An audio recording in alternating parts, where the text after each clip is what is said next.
Namaste and welcome to Soulful Sundays with Dr. Mitali Upadhye, FB Live, 4:30 p.m. A very warm welcome to everybody. Welcome to Soulful Sundays with Dr. Mitali Upadhye. How are you all? How are you all doing? Hi Sharmila. Hi Prasad. Hi Shubhangi. Good to see all of y'all. Hello, Mummy and Daddy. So today we are going to talk about survival of the fittest. This is a term that is very commonly used and a very often used term. This term comes from the Darwinian evolution theory that was written by Charles Darwin in 1856 when he first wrote his book called as The Origin of Species. But this term was not actually used by Charles Darwin. This term was later used by Spencer when he started talking about the social evolution of man and mankind. And that is when the whole concept of survival of the fittest was put forth. Well, what has that got to do with today's situation? I think most of you all would agree that right now when times are really tough and times are really challenging, the one that's going to survive and the one that's going to be around is the one that's going to be able to cope up with the rapid changes that are happening in the environment. The famous statement that was put forth by Charles Darwin and Spencer was that it is not the strongest that survives. It is not the most intelligent that survives. It is the one who has the ability and the capacity to adapt to changes, to reform to the changes, to keep up with the changes happening in the environment, in the surrounding, is the one that's going to survive. And that's exactly what we have seen in the species of animals and even with humans, that the ones who could adapt to the changing environment, to the changing climate, to the changing circumstances could survive. And today, when we are going through tough and challenging times for the last more than 4 to 5 months, we all are in this state and phase of wanting to know, how am I going to survive? What are the skills and techniques that I would need in order for me to survive? And yes, each one of us is going to need some coping mechanisms, coping strategies, and some coping techniques. And they could be two. There could be some very quick fix methods that we do and we incorporate right now in the moment now to just tide over the situation. But what we are going through right now alarmingly makes us aware of one thing, that these quick fix methods are not going to work, especially if tough times and crisis times are going to last longer. That's the time when we really have to dig deep in and we have to see that we are holistically healthy from all angles. Now, when I say holistically healthy, what do I really mean by holistically healthy? Let us just go to the basic definition of WHO about health, which most of us know. There was a time when WHO considered physical health as only health. Then that definition evolved over time. It started including mental health, intellectual health, emotional health. And now WHO has about 7 to 8 parameters which are considered as parameters of health. And they are physical health, mental health, emotional health, intellectual health, financial health, spiritual health, and social health. So if you're healthy at all these angles, it is then only possible for us to survive. And that is what I mean, that we could have quick fix methods, but what the long-term planning requires is to see to it as to how we are healthy at all these different angles of health. And well, let me tell you, based on my own experience of when I had to heal from my 3rd stage ovarian cancer in June 2013, what did I do? I went back to the roots. I went back to the basics. I went back to our own Vedas. If you are an Indian, you are blessed to be born into an Indian culture which has incorporated all the tools and techniques thousands and thousands of years ago. It's time for us to really dive deep into our own science, into our own culture. And the basic principles come from our Vedas, and that is Ashtanga Yoga, the eightfold path which takes us ahead in life. The entire concept of Ashtanga Yoga is based on 8 principles. The first and the foremost is Yama. What do you mean by Yama? I think these are words which are very commonly used in our culture. That is, typically it means asteha, it means ahimsa, it means satya, it means aparigraha, it means brahmacharya. Are these words very difficult to understand? Actually, seriously not. They are very simple to understand, and they are even very simple to live if we allow them to be a part of our consciousness. Today's times that we have come through, I think this is the first lesson that all of us have learned, that it is so very important to be true to ourselves.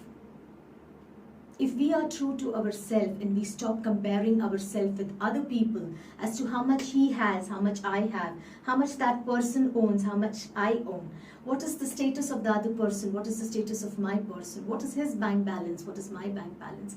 If this kind of a comparison were to stop and we were just to be true to our own self, I think we would first and foremost be deeply ingrained into self-belief. And today, largely, if we have to survive, one of the biggest coping mechanisms that we need is self-belief. The ability to believe in myself, the ability to believe in my own capabilities of doing what I want, I can do. Today, you can't have fixed methods where you're just looking outside. It's only when you deeply believe in yourself will you able to tell yourself that even these times will pass and I will survive. And I will get through. And not just survive and get through. Even in this, I can do good things. I can do great things. I can achieve, not just for myself, but maybe even for the community. That is one of the biggest things that needs to be done. The next very important thing is aparigraha. Have you seen what is happening right now around over here? We have this lockdown, shutdown, unlock mechanism happening every now and then. The moment there is an unlock happening, we all rush to the stores. We all start buying, we all start hoarding things. When our cupboards are full, our fridges are full. And still, there is this deep ingrained need to go and buy. Why? Why do we do that? None of us really stop to think for a minute, why are we doing this? And that is where the whole principle of aparigraha comes. When are we going to learn to feel enough with what we have? Not just at the materialistic level, but also at the level of ourself, our abilities, our talents. The survival of the fittest doesn't mean going out and developing newer and newer skills and talents. It's actually not a journey without, it's more of a journey within. It's more of a journey to go within and try and understand, what do I really have? And if we were to do that, we're really going to dive deep in, we will realize we have lots. We're already enough within. All that we need today to deal with this crisis is already within us. All that we need to do is believe in ourselves.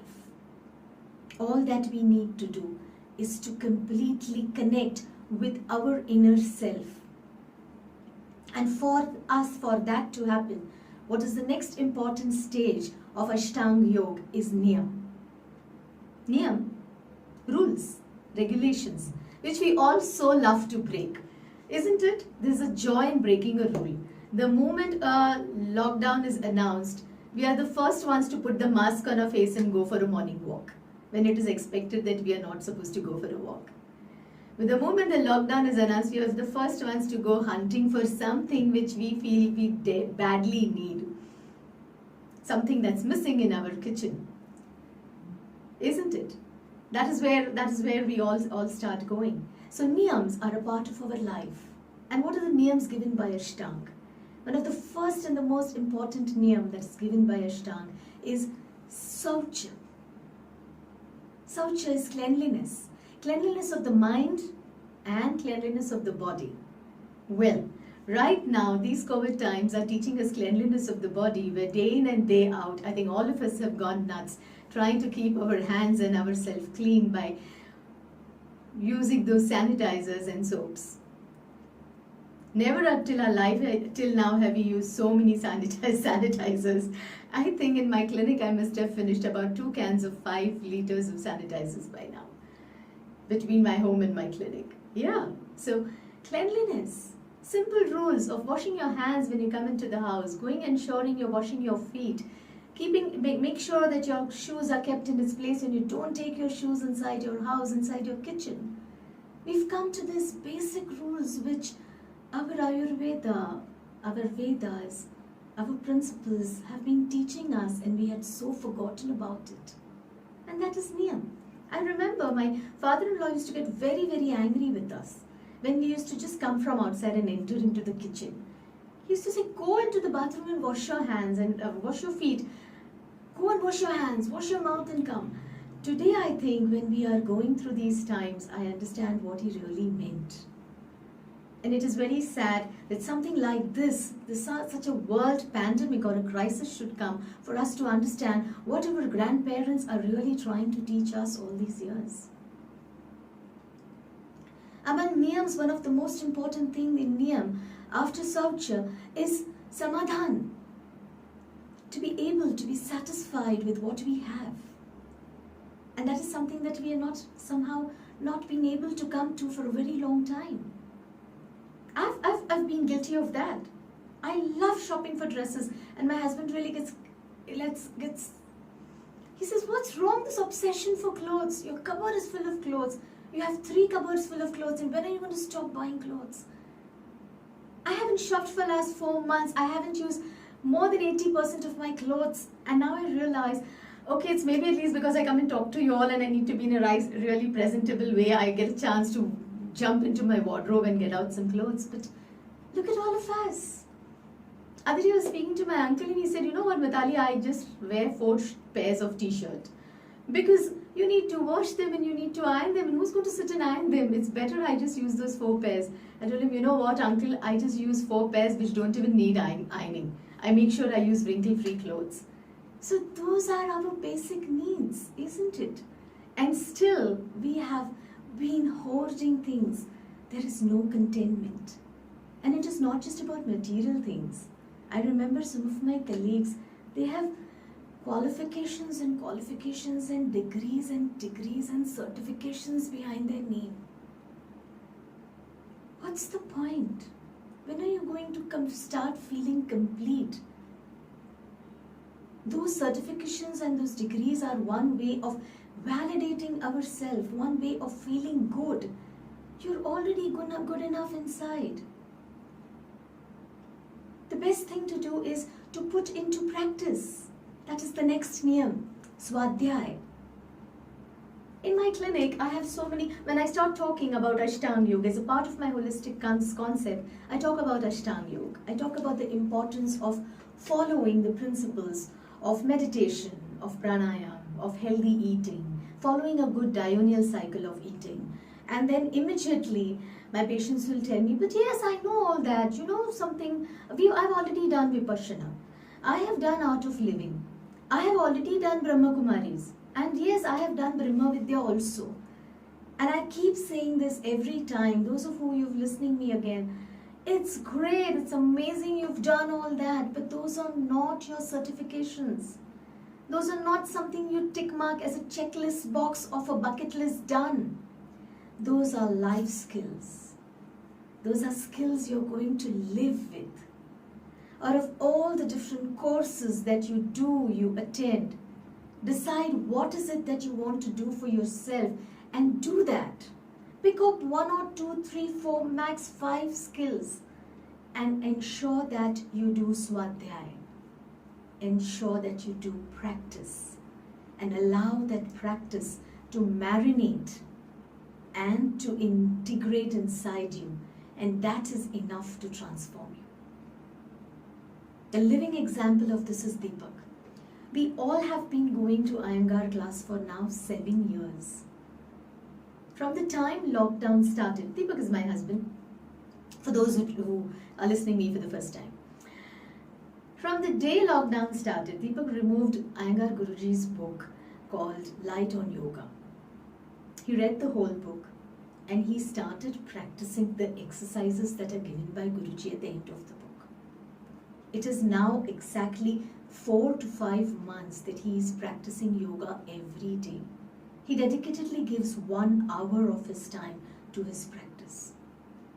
And today one morning when he was practicing, he told me the same thing. He said, Mitali, you know something? Some of the asanas which we were trying to do for last 6 to 7 years, I'm able to do them.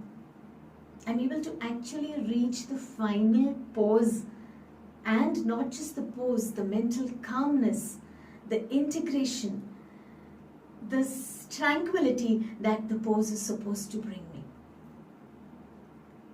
And that's what when we realized that even if you join 100 classes, Swadhyay, homework, self-work is what is needed.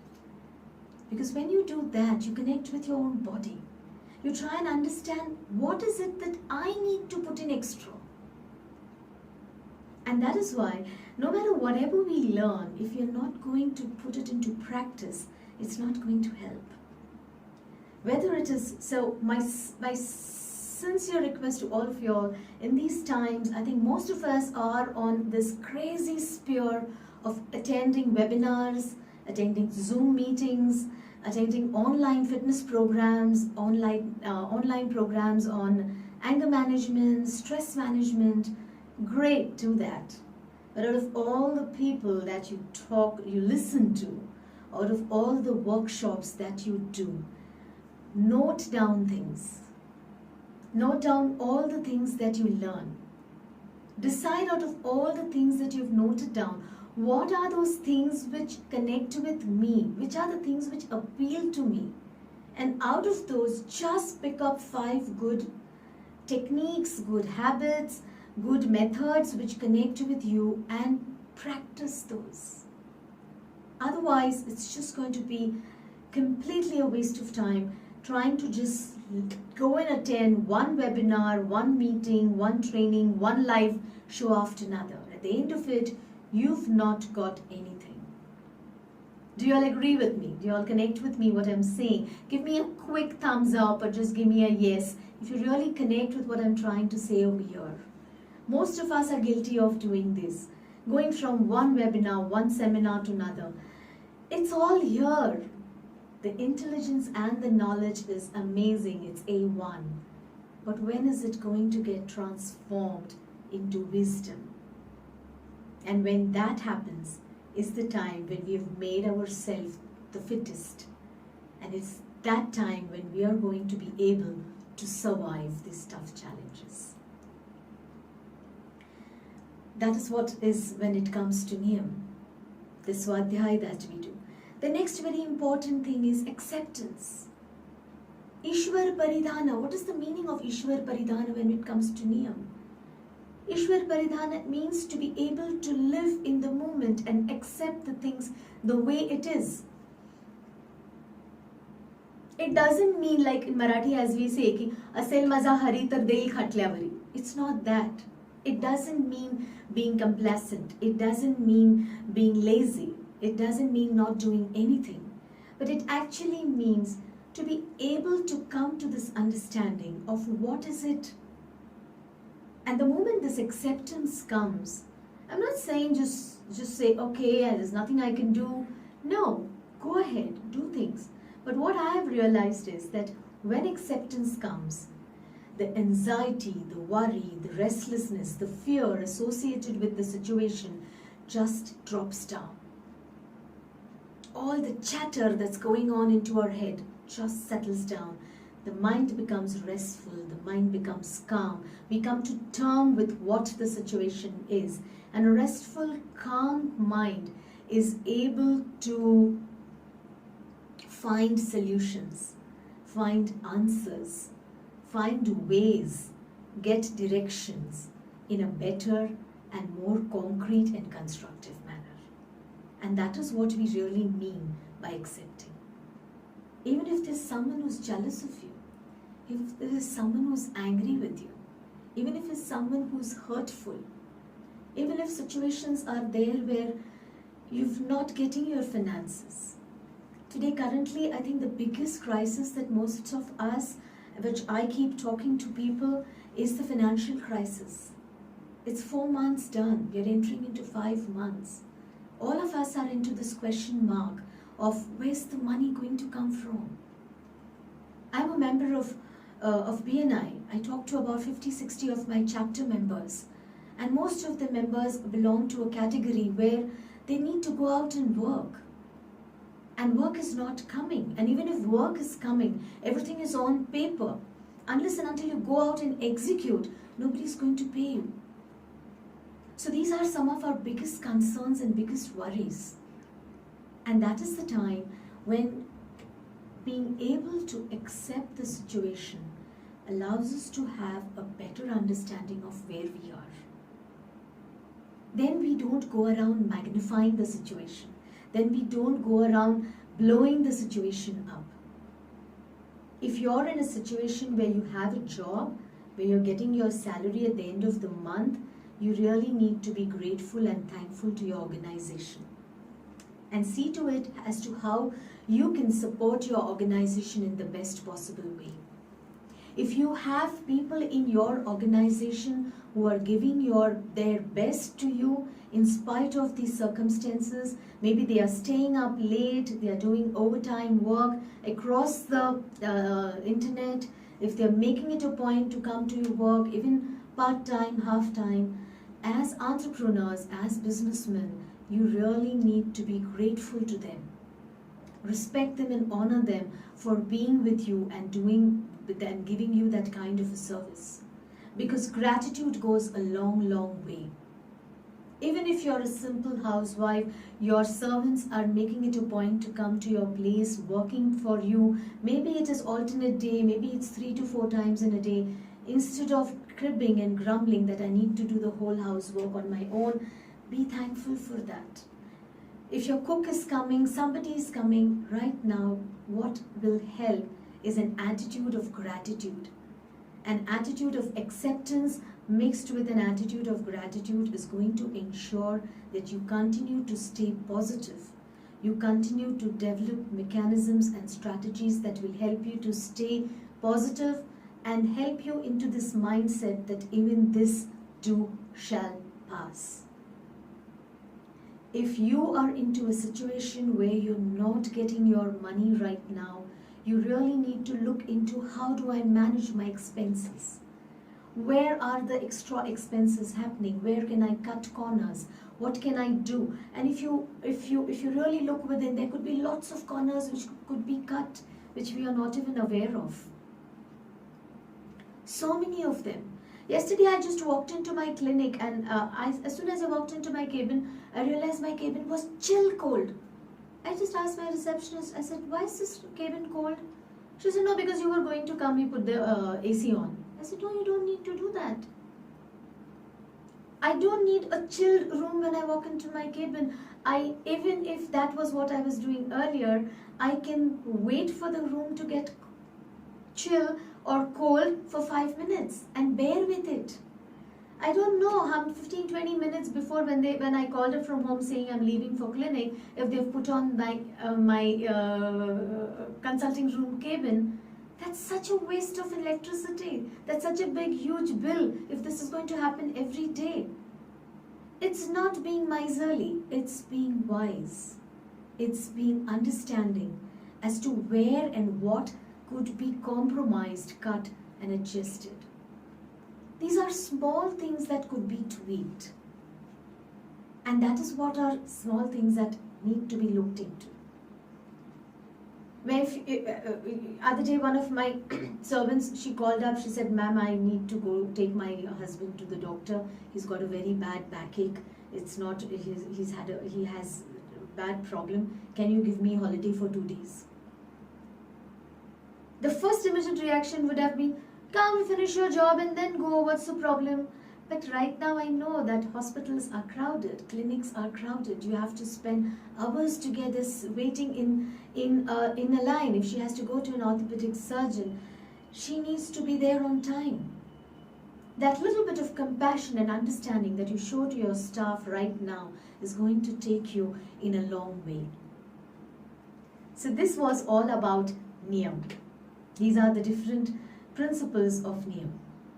Saucha, Samadhan, Swadhyay, Ishwar Paridan. These are some of the principles of Niyam. The next and the most important thing that we come to Ashtanga is asanas.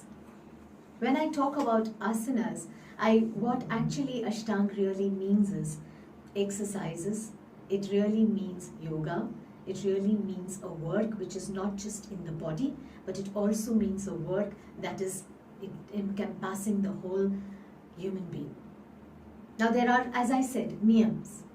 You can't get up out of the bed and suddenly start doing asanas. Your body should be ready for that. You can't do asanas on a full stomach. Therefore, you must see to it that when you eat, what you eat, how much water you drink. These are certain methods of certain eating habits that need to be followed before you go and jump into asanas. The asanas that are done in yoga are not physical exercises. They are not just stretching and flexibility. Each and every asana is connected to the emotional mind. Each and every asana is associated with releasing emotions of anger, anxiety, restlessness, lack of confidence. The warrior pose, the Virabhadrasana pose in yoga is basically meant to instill that confidence and self-belief. All the backbends in yoga, whether it is Bhujangasana, whether it is Ushtrasana, whether it is the Kadvi, each and every asana is meant to increase your self-confidence. It is meant to release your fears and anxieties. Every forward bend is meant to calm your mind down, to bring mental peace, to reduce the mental chatter. So asanas were never just meant to be postures for the body. When done properly, when done in a systematic manner of swadhyay, where you do it systematically, where you do it as a part of homework, not just attend one yoga class and come back. It is going to give those effects to your body the way it is expected to transform the body. And in order for your body to do those asanas, one of the most and the important thing is food, because that gives you energy. The body receives energy in different forms. One of the first and the most important one is food. Body receives energy through sleep. The next important thing is through our breath. And yet another important thing is rest. I have seen prior to COVID days, so many of my friends exert themselves with horrendous exercise regimes. Don't do that. Don't abuse your body. Always ensure that there is a balance. Even if you are working out, make sure that there are 1 or 2 days of rest, where the body that is exercising is allowed to recover, recoup, rejuvenate. The muscles go through a wear and tear. The tissues go through a breakdown. They need to be recovered. And that recovery is only possible if good food is given to the body. That recovery is only possible if enough rest and sleep is given to the body. So when you're exercising, also don't abuse yourself. I have friends in my running community who even in the lockdown have done hundreds and hundreds of kilometers of walking and jogging and running in their own house. I would say great guns, wonderful thing to see that you mentally remain fit and you have a target, so that keeps you grounded, that keeps you focused, doesn't allow you to go into nervousness or into depression. It's great that you are a part of a fitness community that is supporting you to do what you want to do. But a word of caution, ensure that there is a balance. Don't exert yourself and don't exhaust yourself. That is something that is very, very important for all of us to understand. Right? The next and the most important thing that is very, very important when it comes to the Ashtanga Yoga is the breath. The breath is what connects the mind and the body. The breath is the bridge that connects the mind and the body. And it is by working only on the breath that we can calm the mind and heal the body. Why is it so? The moment any kind of emotional up and down happens in the mind, the first thing that gets affected is the breath. Aditi, one of my patients, in fact our audience itself had called her. He said, I don't know what happens to me, but suddenly whenever I go to office, my heartbeats increase. I start sweating. My breath starts increasing. So I don't know what my problem is, but this happens every day when I go to office. And this happens for an hour.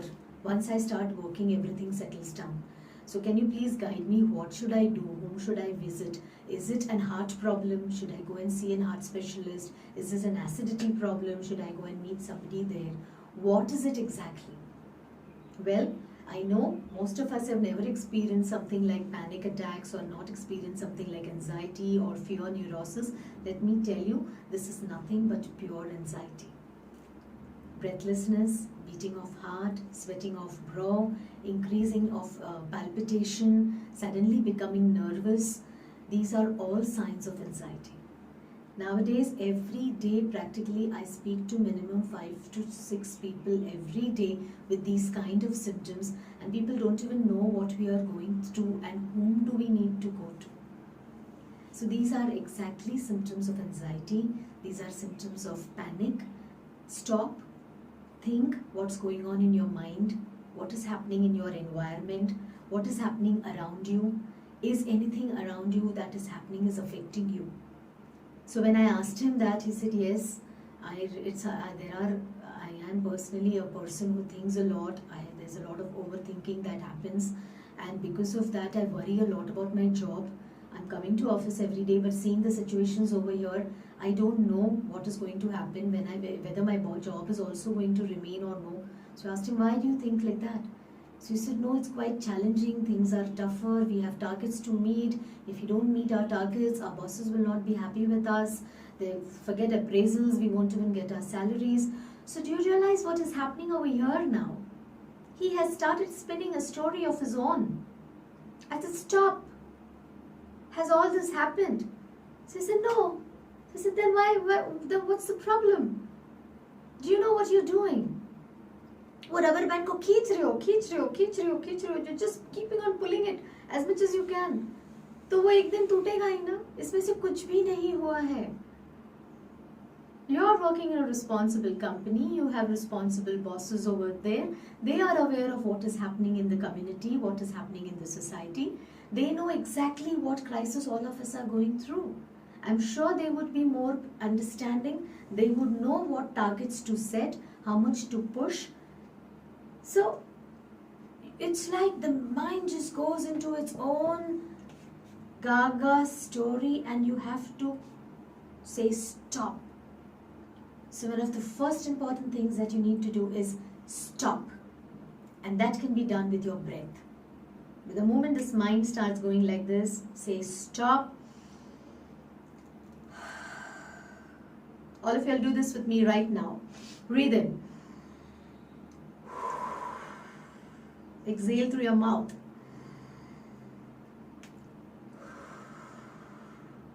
Breathe in, right, suck your stomach in. Close your eyes. And for one last time, breathe in slowly.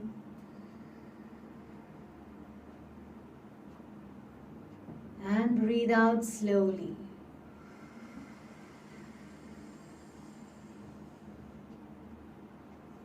Check. How does it feel? Calm? How does it feel? Tell me quickly. Just use the comment box and tell me, how do you feel? It's absolutely calming. Your breath is the bridge that connects the mind and the body.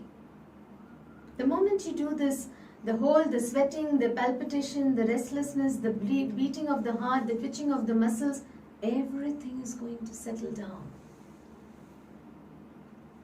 Nowadays, pranayam is a word that is being frivolously thrown around. Everybody keeps talking about pranayam, and that is the reason why we've lost the importance of pranayam. Everybody keeps feeling, ते प्राणायाम आम्हाला माहिती आहे, ते प्राणायाम आम्हाला माहिती आहे, आम्ही शिकलोय. अरे मग शिकलोय तर करा ना. You have, and that's the funniest part of all us human beings. Things that come easy, things that come cheap, we don't want to do it. Frankly speaking, life is simple. Life is simple. There are very simple tools and techniques to run this life. You don't need any high-funda strategies. Life is very simple. Even if you get up every day and just do 20 minutes of pranayam, your day is going to go ahead on a very happy note. I promise you.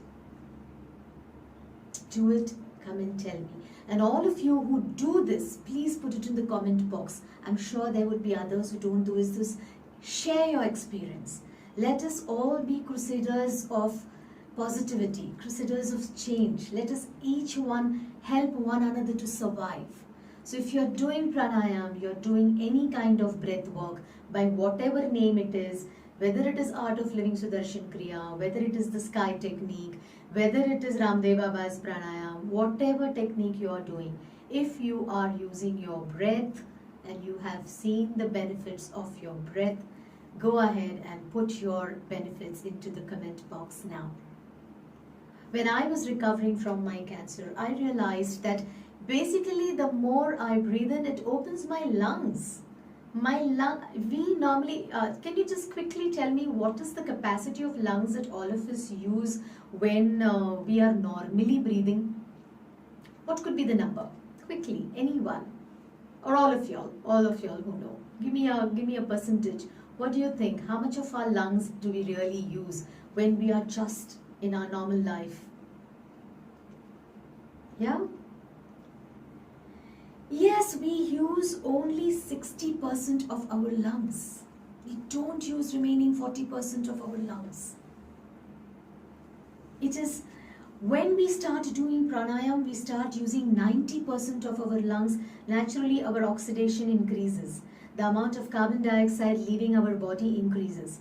If the amount of oxygen that we take in inside our body and that goes into each and every cells of our body increases, naturally each and every cell has a better capacity to improve their own internal health. As apart from this, breath is prana, it is life force, it is energy. So you are taking in energy. You are ensuring that each and every cell of the body receives this energy. These are some of the benefits of just working on your pranayam. That is what you will get by just ensuring that you are breathing well. And for those of you are into fitness activities, if you are doing good fitness activities like running, cycling, swimming, high intensity workouts, or even in yoga, I'm not saying, even in yoga, if you hold any posture for more than a minute, believe me, do it and you will observe your breath. You are doing pranayam. That's it.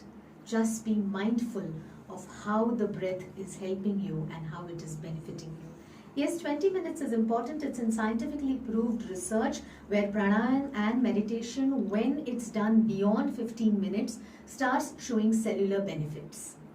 The toxins that need to be released from the body, the oxidation exchange that needs to happen at the highest level, and the change at the level of the DNA all start happening after meditation and pranayam are done for 20 minutes. Yes. So these are, then the next, as we said, asan, pranayam, pratyahar, the next part of Ashtanga Yoga. What does pratyahar mean? It is just staying within yourself, going within. just being aware of, mindful of your own self. And for that, the simple technique which I teach most of my patients is 1 minute meditation.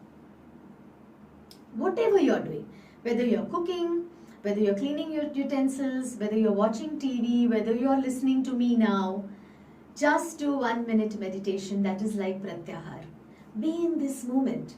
Right now also when you're listening to me, your attention must be at the clock. Oh, it's 5:15, 5:30, I have to go. There is another webinar at somewhere else. I need to finish this. I need to go and attend that. Oh, I think I need to prepare the evening meal. Kids are waiting. They are hungry. Just be for a minute in this moment of where you are. That mindfulness is pratyahar. That mindfulness is just going inward, staying with yourself, cutting away from the community and society.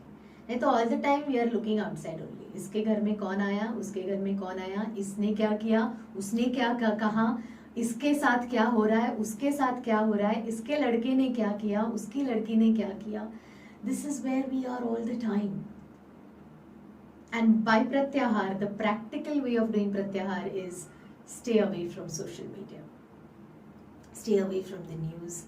Stay away from the bombarding that keeps happening about everything. And that will really allow us to stay with ourselves. Learn to connect and disconnect. The survival of the fittest is in this ability to connect and disconnect. Connect and disconnect. Okay, I connect, I get the information, I understand, I analyze out of this what is important for me, what is needed for me. I take it, I disconnect. I don't allow that to go within, and I don't allow that to unnecessarily affect and hurt me and then turn it into a big story for myself and others to share. All of us love stories, and therefore, more than the truth, we all live in stories. One small thing also happens, we'll blow it into a story. You know, अगं मग ते तसं झालं, मग असं झालं, मग मी तिकडे गेले होते, मग किती गर्दी होती तिकडे, आणि मग त्या गर्दीमधनं मला सगळी वाट काढत जावं लागलं, कोणी मास्क घातला नव्हता, मला किती भीती वाटली, मला असं वाटलं आता कसं काय होणार बाबा, माझा जीव गुदमरायला लागला होता, मी कशी तिकडनं सुटून इकडे आले. मला तर हे अजिबात काही कळत नाही आहे, हे काय चाललंय आताच्या ह्या सगळ्या परिस्थितीमध्ये, कसं होणार आहे सगळ्यांचं, असं हे काय सुरू करून ठेवलंय, हे लॉकडाऊन काय, अनलॉक काय. सो we have started our own story. Nothing. Keep it as simple as possible. Connect and learn to disconnect equally fast. That is what we meant by pratyahar. The next important thing that is very important is dharana, dhyan and samadhi. In the practicality, why people don't follow Ashtanga is because they look like big words. They look like yama, niyam, asan, pranayam, pratyahar. काय आहे सगळं? No, it's simple life.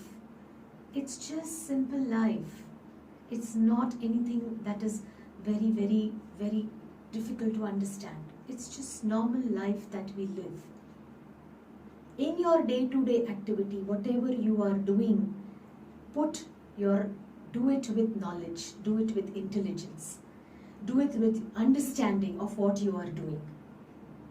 And that becomes your dharana. Add intelligence, add knowledge into it. Just don't do it because somebody else is saying it. Somebody is asking me to do it. Do it if it appeals to you. Do it if it connects with you. Do it because if you feel the benefit of it. One particular exercise might help somebody. One particular food might be a food for that person, but it might be a poison for you. Learn to understand what is good for me.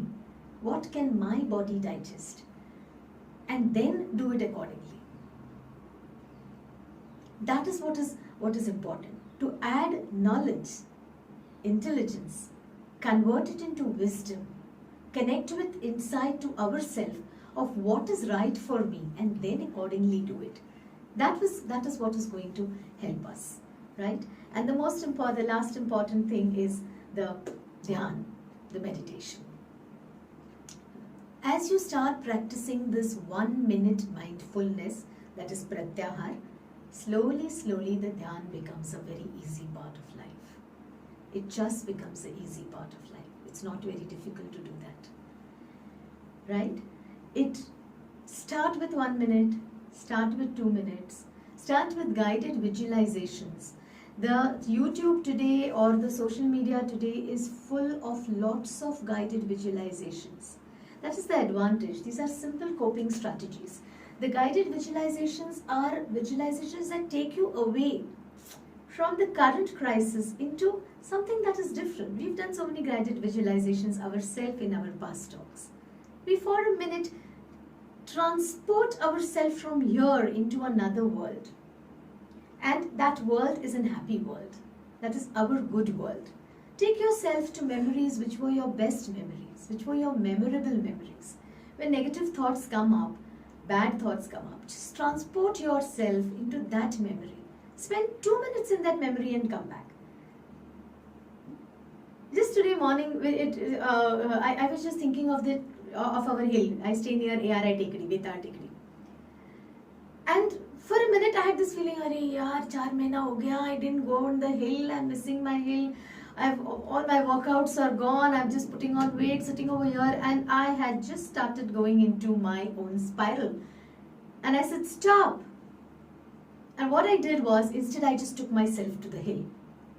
And I just brought back all those amazing memories of last 15 years that I have been going to the hill every now and then. Those beautiful memories where I see peacocks, I see rabbits, amazing photographs that I have clicked on the hill, some lovely moments with my running community. We have arranged marathons on the hill, some family moments where I've taken my parents, my brother, my relatives up over there. It's a common hotspot for us to take our relatives as visitors. So yeah, and I just changed the whole thing.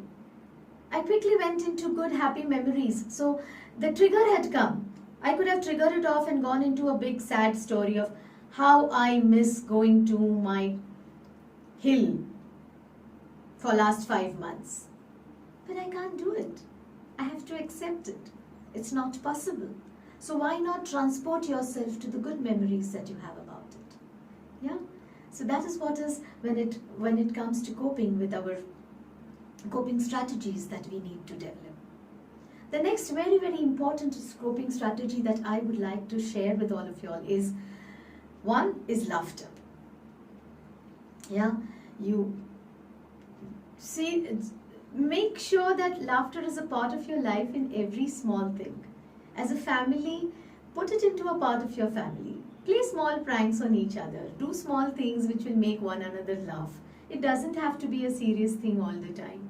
I know one friend of ours who he's always this prankster, you know. Even if you call him, the moment you pick up the phone, like his thing is, "Kya moti, kya kar rahi hai tu? Kya chal raha hai tera?" His tone of talking itself is something like, very jovial and very funny. You feel so nice listening to that voice. So even if I have called him up with something very serious, for a minute, for a second, I've forgotten. And that seriousness with which I've called him suddenly becomes down. It just loses its thing, And then I'll tell him, "Arey nahi yaar, ye problem hai, I need your help with that." So just learn to add a little bit of humor, learn to add a little bit of laughter, little bit of joy. If you can't do it yourself, we have the media full of so many amazing laughter shows, laughter talks, in Marathi as well as in Hindi as well. And so go ahead and make use of that. Make laughter a part of your life. And the next very important thing that needs to be done is to hug. A lot has been said about hugging. The need to hug, the need to express your love through hug. The physical contact and the physical touch creates hormones like oxytocin and serotonin in our body. These are the feel-good hormones. These are the good hormones. They elevate our mood immediately. Get a hug. Give a hug. I know you will always say now these are where we have this safe distance. I'm sure you know people around you whom you can go and give a hug even in this safe distance. In our family, I remember there was this last year, we had this, as soon as we got up in the morning, we went ahead and we hugged each other and we said the Ho'oponopono triad. Ho'oponopono is also something that can be done in this time. Ho'oponopono, we will talk about it next time in detail. But quickly to tell you all, they are just simple, very 4 sentences. I'm sorry, please forgive me, I love you, thank you. Just do that. Just go ahead and say this to somebody. It will change your energy, it will change the energy of the other person. And the most important thing which I have learned from all of you all itself is the joy of giving. That can help you survive these tough times. That will help you to be the fittest in all this. The joy of giving. Go ahead and give others. Whatever you can give. I have seen, these are times when some of my friends, Sharmila started something like India is planking. She started she has started activities like Ata Thambaitsa Nahi, where she is promoting women entrepreneurs. We have Suvarna, who is helping all the senior citizens in her locality. She helps all the animals and dogs in her locality by feeding them. She goes out of the way to help other people. When you go out and help somebody else, it just takes away the pain of your suffering. When you go ahead and think of somebody else, that act of giving itself has so much positive energy in it. All your problems suddenly become less. So that is one very important thing that could be done. Fix up small, very aims and goals and targets which maybe we were not able to do up till now. Focus yourself on that, and the other things which still need work, you will get the energy for that. Right? If your finances are suffering, you're not able to do anything about it, it is taking you down, and there's nothing you can do about it. Focus on other areas right now, maybe which will help you to stay more grounded. One of our friends, Dr. Prabhu, you will not believe, in last 4 months, he reduced 25 kg of weight by exercising just in the house during the lockdown. Now he himself was a doctor. He himself knew the importance of this. But yet all these years he was not able to do, I don't know for whatever reasons. But he did not allow this excuse to stop him. This was a time he used in the best possible way to go ahead and put it to best use and reduce 25 kg of his weight. He has become an amazing, inspiring motivation for so many other people. People connect with him and look up to him as an inspiration and ask him for tips and techniques of how he can work on himself, how they can work on himself now. So yes, these are small things that you can do for yourself. Lots of areas in our life which maybe have gone neglected. We did not look at it up till now, but those could be areas which could be given attention to. When some areas of our life are not working, maybe other areas of our life can be focused on, which could be transformed, which could be changed, and which could give us better results. Let's end with a very small story. I think all of you know this story. There were this group of boys. They were all school boys. They were given, wow, wonderful, Poonam, to know that even you lost 1.5 kg. Great, wonderful. Yeah, the samosas and kachoris you're not having anymore. Nice, good. These were these bunch of 15 boys. They were given a task. There was a school competition, and they were given a task where they were supposed to climb high on this climbing net. It was a very, very difficult task. So everybody, all the people who were watching, they all kept on saying, "Okay, sambal ke jana, it's not easy, it's difficult, be careful." So as the height started increasing, slowly the boys started dropping. 2 boys dropped out, they couldn't go. Another 2 boys dropped out, they couldn't go. Another 2-3 boys dropped out. Finally, at the peak of that climb, there was only one boy who was going. And everybody was trying to tell him, okay, stop, it's dangerous, don't go, it's not easy, how will you come down?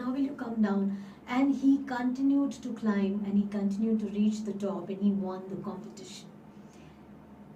And when he came down, everybody asked him, how did you do it? So when he came down, everybody realized that he was deaf. He couldn't hear. So all these warnings, all these negative statements that all the crowd standing down was making, that it is tough, it is difficult, you'll fall down, you'll hurt yourself, don't go up, how will you come down? He could do that because he was deaf. So does that mean he was not fit? Fitness doesn't really mean that you are the best in everything. Fitness doesn't mean that you are complete in everything. Fitness just means to be having the ability to believe in yourself and to keep going with utter self-belief, self-confidence, courage and strength, and knowing and understanding that I can do it. And sometimes it also could mean turning a deaf ear to all the other people who maybe do not believe in you. And hence, in order for you to be the fittest, it doesn't mean that you should have all the abilities and qualities. Even if you have few and you know how to use it in the best possible way, you've done it, you've achieved it. There are advantages of not having everything also. What needs to be done is to dive deep within, understand what do I have, and use that rather than going out and acquiring more and more newer skills. Acquiring newer skills is also welcome. Maybe there could be times when some of us might need to develop new skills. I know another friend of ours who is into travel agency, who's into a travel company, and seeing that the travel industry may not pick up in the next couple of months or even might take 1 or 2 years, he's completely developed a new skill. He's completely changed his business over, and he's gone now into fresh fruits and fresh vegetables. So yes, some of us might need to do this adaptability, and that is what it is. The one who learns to adapt to the changes is the one who survives. So happy adapting to the changes that are happening around us. These are times where the world is changing at a speed that is not known to any one of us. We are all new to this crisis, but the fittest is the one who's able to adapt to the changes, who's able to have quick responses to the changes, and the one who has already developed his resources. And those are very simple. Go back to our roots, go back to our Vedas. The principles of Ashtanga Yoga are enough, all that we need. If put into practicality, put into practical use, you will not just survive, you may flourish and manifest your abundance. Thank you so much, everybody, for joining me on Soulful Sundays, FB Live 4:30. We are done for today. I'm so grateful to all of you all for being a part of the Soulful Sundays. I am because you are. I am because you make it a point to come each time, every time, on time. Thank you.